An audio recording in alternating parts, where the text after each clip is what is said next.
സകലതും ഇപ്പൊ തമ്മിൽ തല്ലി തല ധരിച്ച വീടില്ല എന്റെ ഭഗവതി. ഈശ്വര, കൊച്ചേട്ടൻ ഇന്നിവിടെ നാശകോശമാവും. മുമ്പ് പോലെ ഇങ്ങനെ ഒരു സംവിധാനമുണ്ട്. നമ്മുടെ സഹകരണ ബാങ്കുകളിലൊക്കെ ഒരു ഒഴിവ് വരികയാണെങ്കിൽ, അല്ലെങ്കിൽ ഒന്നോ രണ്ടോ ഒഴിവ് വരികയാണെങ്കിൽ എങ്ങനെയാണ് അത് തീരുമാനിക്കുക? അത് പാർട്ടിയുടെ ബ്രാഞ്ചിലോ ലോക്കൽ കമ്മിറ്റിയിലോ ഒക്കെ ചർച്ച ചെയ്ത് ഇന്ന ആൾക്ക് കൊടുക്കണം എന്ന് തീരുമാനിക്കും. ഞാൻ സത്യം തുറന്നു പറഞ്ഞേക്കാം, ഇങ്ങനെ പോവുകയാണെങ്കിൽ എനിക്ക് വക്കീലിന്റെ സഹായം വേണ്ടി വരും. ഇപ്പോൾ അത് സർവകലാശാല തലത്തിൽ വരെ എത്തിയിരിക്കുകയാണ്. സമീപകാലത്ത് ഓരോ നേതാക്കന്മാരുടെയൊക്കെ ഭാര്യമാർക്ക് എങ്ങനെയാണ് ജോലി കിട്ടിയത് നമുക്കറിയാം. ഇങ്ങനെ തന്നെ ഇവിടെ പലരും ജോലി കയറിയിരിക്കുന്നത്. ഇത് ചെയർമാൻ അറിയുകയും ചെയ്യാം. അപ്പോൾ ഇതെല്ലാ മേഖലകളിലേക്കും വ്യാപിച്ചു. ഈ തദ്ദേശ സ്വയംഭരണ സ്ഥാപനങ്ങളിലും ഇതൊക്കെ തന്നെയാണ് നടക്കുന്നത്. പഞ്ചായത്തുകളിലും മുനിസിപ്പാലിറ്റി കോർപ്പറേഷൻ. സത്യമായിട്ടും എന്റെ പൊന്നാശന്മാരെ, ഞാൻ മനസാ വാച കർമ്മണ അറിഞ്ഞൊരു കേസല്ല ഇവിടെ സംഭവിച്ചിട്ടുള്ളത്. അതിൽ ഈ സംഗതി വളരെ പ്രകടമായിട്ട് പുറത്തു വന്നു എന്നുള്ളത് മാത്രം. അത് മോശമായിപ്പോയി. കേരളത്തിലെ എല്ലാ കോർപ്പറേഷനിലും എല്ലാ മുനിസിപ്പാലിറ്റിയിലും സംഭവിച്ചുകൊണ്ടിരിക്കുന്ന കാര്യമാണ്. നാട്ടുകാരുടെ ഭാഗ്യദോഷം, അല്ലാതെ എന്ത് പറയാനാ. ഇവിടെ ഒറ്റയ്ക്ക് ഒരു വ്യത്യാസമുള്ളതെന്ന് വെച്ചാൽ ഈ മേയറുടെ എന്ന് പറയപ്പെടുന്ന അല്ലെങ്കിൽ മേയറുടെ എന്ന് കരുതപ്പെടുന്ന ഒരു കത്ത് പുറത്തു വന്നു. എനിക്കങ്ങ് ഇഷ്ടമായി. ദൈവം സാധാരണ പാർട്ടി സെക്രട്ടറി മേയർക്കാണ് കത്ത്. ഇവിടെ സംഭവിച്ചിട്ടുള്ളത് മേയർ ജാഗ്രത കൂടുതലുള്ള ആളായതുകൊണ്ട് വരുന്ന ഒഴിവുകളുടെ ഡീറ്റെയിൽസ് സ്വന്തം ലെറ്റർ ഹെഡിൽ എഴുതി ഒപ്പിട്ട് പാർട്ടി സെക്രട്ടറിക്ക് കൊടുത്തത്. ഇതാണ് സംഭവിച്ചിട്ടുള്ളത്. അപ്പോൾ വ്യാജ കത്താണെന്ന് ഞാൻ വിചാരിക്കുന്നില്ല. കാരണം എന്താ വെച്ചാൽ ആ കത്ത് വായിച്ചാൽ തന്നെ നമുക്കറിയാം പറ്റാത്ത അവസ്ഥയല്ല അതിന്റെ രീതി. മാത്രമല്ല അവിടെ എത്ര വേക്കൻസി ഉണ്ട്, അത് എങ്ങനെ അപ്ലൈ ചെയ്യണം, ഈ ഡീറ്റെയിൽസ് ഒക്കെ ഉണ്ട്. അത് ഒന്നുകിൽ മേയർ അല്ലെങ്കിൽ മേയറോട് ഏറ്റവും അടുപ്പമുള്ള ഒരാൾ മേയർക്ക് വേണ്ടി തയ്യാറാക്കി ഒപ്പിട്ട് കൊടുത്ത കത്താണ്. എല്ലാരും വിളിച്ചു. പക്ഷെ ഇതില് മേയറുടേതായ കത്ത് കൈകൊണ്ട് എഴുതിയ കത്തുമല്ല, കമ്പ്യൂട്ടറിൽ ടൈപ്പ് ചെയ്ത മലയാളത്തിലുള്ള കത്താണ്. എനിക്ക് മലയാളം വായിക്കാൻ അറിയില്ലല്ലോ. അപ്പൊ തമിഴ് ഇംഗ്ലീഷ് ഒക്കെ അത് പിന്നെ ഒട്ടും അറിയില്ല. തിരികെ കയറ്റുന്നു നിങ്ങൾ പറഞ്ഞത് ശരിയല്ല. തിരികെ കയറ്റിലല്ല, ഇത് ശരിയായ ഒരു നിയമനം തന്നെയാണ്, പാർട്ടി നിയമനം.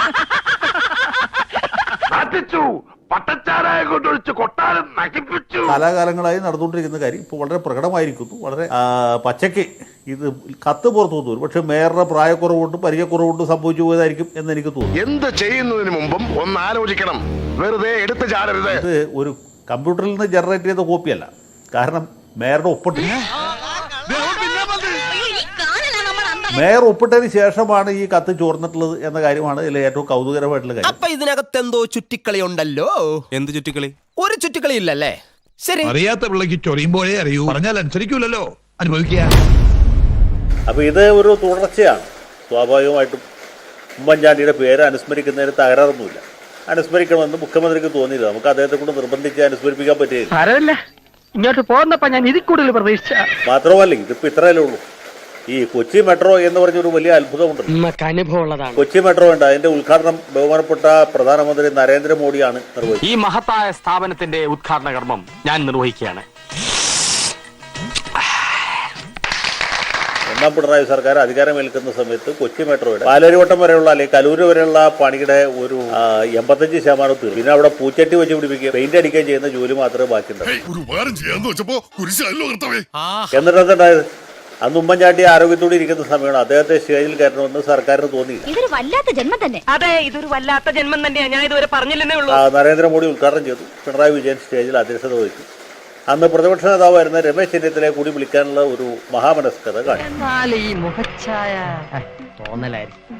അയാളെ കണ്ടാലേ അറിയാം, നല്ലൊരു തറവാട്ടി പറഞ്ഞു. ഉമ്മൻചാണ്ടി അന്ന് വെറും MLA മാത്രമാണ്. ഒരു MLA വിളിച്ച് ഈ സ്റ്റേജിൽ എടുത്തിട്ട് ആവശ്യമുണ്ടെന്ന് തോന്നിയില്ല. അതുകൊണ്ട് അദ്ദേഹത്തെ വിളിച്ചില്ല എന്ന് വേണമെങ്കിൽ നമുക്ക് പറയാം. നാം ഇത്രയും നേരം പ്രശ്നത്തിന്റെ വിവിധ വശങ്ങളെ കുറിച്ച് കൂലങ്കഷമായി ചിന്തിച്ചതിന്റെ വെളിച്ചത്തിൽ ഞാൻ ഊന്നി പറയാൻ ആഗ്രഹിക്കുന്നു. പക്ഷെ കൊച്ചി മെട്രോ യാഥാർത്ഥ്യമാക്കുന്നതിൽ ഏറ്റവും വലിയ പങ്ക് വഹിച്ച ആളാണ് ഉമ്മൻചാണ്ടി എന്നുള്ള കേരളത്തിൽ പൊതുവെ ആളുകൾക്ക് അറിയാവുന്ന ഒരു കാര്യമാണ്. അതൊക്കെ നാട്ടുകാർക്ക് അറിയാവുന്ന കാര്യമല്ല അല്ലേ? കേരളത്തിൽ തന്നെ അതിന്റെ സ്പീഡ് വർക്ക് നടത്താനാണെങ്കിലും പണം കണ്ടെത്താനാണെങ്കിലും കമ്പനി ഉണ്ടാക്കാനാണെങ്കിലും ഒക്കെ വലിയ പങ്ക് വഹിച്ച ആൾ ഉമ്മൻചാണ്ടിയാണ്. നീയൊക്കെ ഒരു കാര്യം മനസ്സിലാക്കണം, ഈ തടി മണ്ണോ മാത്രം പോരാ, മൂള വേണം, മൂള. പക്ഷെ ഇത് ചെയ്തത് കൊണ്ടൊരു ഗുണമുണ്ട്. ഞാൻ പറയാം, ഉമ്മൻചാണ്ടി ചെയ്ത സേവനം എന്താണെന്ന് ഇപ്പൊ എല്ലാവർക്കും ഓർമ്മിക്കാനൊരു അവസരം കിട്ടി.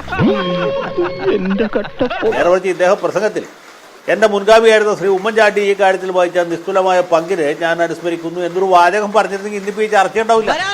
വഴി തങ്ങില്ല, കൂടെ വരും. പുള്ളി ഇതുമാതിരി ഒരു പന്നത്തരം കാണിച്ചോണ്ട് എന്ത് പറ്റി? ഇപ്പൊ നമുക്ക് ചർച്ച ചെയ്യാനൊരു വിഷയം കിട്ടി. അദ്ദേഹം ഇതുപോലത്തെ ഒരാളാണെന്നും മറ്റുള്ള ആളുകൾ ചെയ്ത കാര്യങ്ങളുടെ ഉത്തരവാദിത്വം ഏറ്റെടുത്ത് ഞെളിയുന്ന ആളാണെന്നും ജനങ്ങൾക്ക് ഒരിക്കൽ കൂടി ഓർമ്മിക്കാൻ അവസരം. അല്ലെങ്കിൽ നിന്നെ എനിക്ക് നേരത്തെ അറിയാം. അപ്പ കണ്ടവൻ അപ്പാന്ന് വിളിക്കുന്നവനാ. പിന്നെ വേറൊരു പാരമ്പര്യമുണ്ട്. അതായത് ഈ സഖാവ് സ്റ്റാലിൻ ജീവിച്ചിരിക്കുന്ന കാലത്ത് അദ്ദേഹത്തിന്റെ പ്രതിമകൾ അദ്ദേഹം തന്നെ പണിയിച്ച് രാജ്യത്തിന്റെ പല ഭാഗത്തും എന്ന് പറഞ്ഞ പോലെ ഓരോരുത്തരും പ്രതിമ ഉണ്ടാക്കി വെക്കുന്നു, മറ്റു ചിലർ പ്രതിമ എടുത്ത് മാറ്റുന്നു. അതൊക്കെ ഇതിനകത്ത് സ്വാഭാവികമായിട്ടുള്ള കാര്യമാണ്. ഇപ്പൊ സ്റ്റാലിൻ ആരാണ്, ക്രൂഷ്ചേവ് ആരാണെന്ന് ഞാൻ പ്രത്യേകം പറയേണ്ടതില്ലല്ലോ. ഇനിയിപ്പോൾ ഭാവിയിൽ എന്ത് സംഭവിക്കും എന്ന് ഞാൻ പറയേണ്ടതില്ല. ഒക്കെ ഒരു നാടകത്തിന്റെ തുടർ രംഗങ്ങൾ എന്ന് മാത്രം വിചാരിച്ചാൽ മതി. അതിൽ കവിഞ്ഞ പ്രാധാന്യം ഇതിലുണ്ടെന്ന് എനിക്ക് തോന്നുന്നില്ല. ആദ്യം വ്യക്തി നന്നാവണം, എങ്കിലേ കുടുംബം നന്നാവും. കുടുംബം നന്നായ സമൂഹം നന്നാവും. സമൂഹം നന്നായ രാജ്യം നന്നായി. രാജ്യം നന്നായ ലോകം നന്നാവും. ഒരു 6 ഇഞ്ച് നീങ്ങി ഒരു ചുവന്ന സ്വിച്ച് കാണുന്നുണ്ടോ? കാണുന്നുണ്ട്. ഈ സ്വിച്ചിന്റെ കാര്യമാണ്. സ്വിച്ച് അമർത്തി.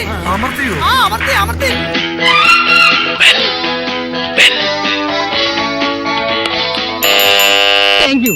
ഈ ഉപകാരം മറന്നാലും ഞാൻ മരിക്കില്ല. ഇതൊക്കെ എന്ത് അപ്പോ നാളെ നേരത്തെ തന്നെ ഇങ്ങോട്ട് എത്തണം കേട്ടോ. ശരി.